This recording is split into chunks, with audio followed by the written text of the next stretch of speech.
Madiga intellectual forum ఆధ్వర్యంలో జరిగిన సమావేశంలో పలువురు ప్రముఖులు పాల్గొన్నారు. సమావేశంలో మాట్లాడిన కాంగ్రెస్ సీనియర్ లీడర్ ముంజగల్ల విజయ్ కుమార్ మాదిగలు రాజకీయ శక్తిగా ఎదగాల్సిన అవసరాన్ని స్పష్టంగా తెలియజేశారు.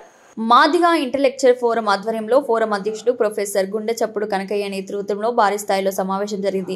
కార్యక్రమానికి ముఖ్య అతిథిగా మాజీ మంత్రివర్యులు మోత్కపల్లి నరసింహరావు హాజరయ్యారు. ప్రత్యేక ఆహ్వానితులుగా మురళీదర్శన్, సంగీతం రాజలింగం వంటి ప్రముఖులు పాల్గొన్నారు. సభను ఉద్దేశించి మాట్లాడిన కాంగ్రెస్ సీనియర్ నాయకుడు ముంజగల్ల విజయ్ కుమార్ స్పష్టమైన సందేశం ఇచ్చారు. మన భవిష్యత్తు మారాలంటే మాదిగలు రాజకీయ శక్తిగానే ఎదగాలి. సామాజిక ఆర్థిక అభివృద్ధికి ఆధారం రాజకీయ శక్తి అని ఉద్ఘాటించారు. సమాజ అభివృద్ధి కోసం ఐక్యత అవసరమని మాదిగ మేధావులు ముందుకు రావాలని ఆయన పిలుపునిచ్చారు. ప్రత్యేకంగా మరొకసారి మాదిగల తరపున వారికి ధన్యవాదాలు సందర్భంగా తెలియజేస్తా ఉన్నా.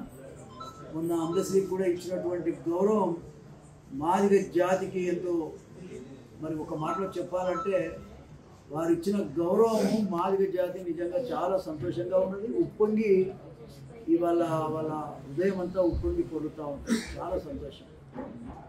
ఏది ఏమైనా ఈ జాతి అంతా ఒక తాటి మీదకి రావాల్సిన అవసరం ఉంది. ఓటు హక్కును సరియైన విధంగా ఉపయోగించుకోవాల్సిన అవసరం ఉంది.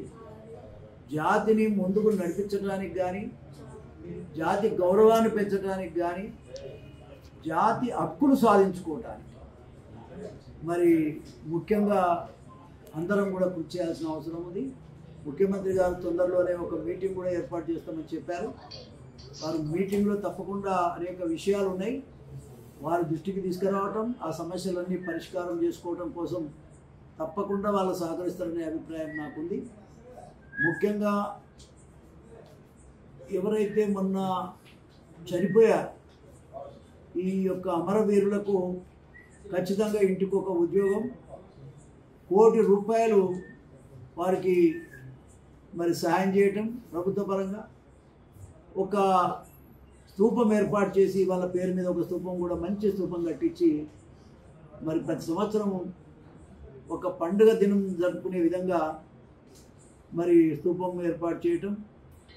అదేవిధంగా కేసులు ఇప్పటికి కూడా కృష్ణమాదిగ మీద కూడా కేసులు ఉన్నాయి.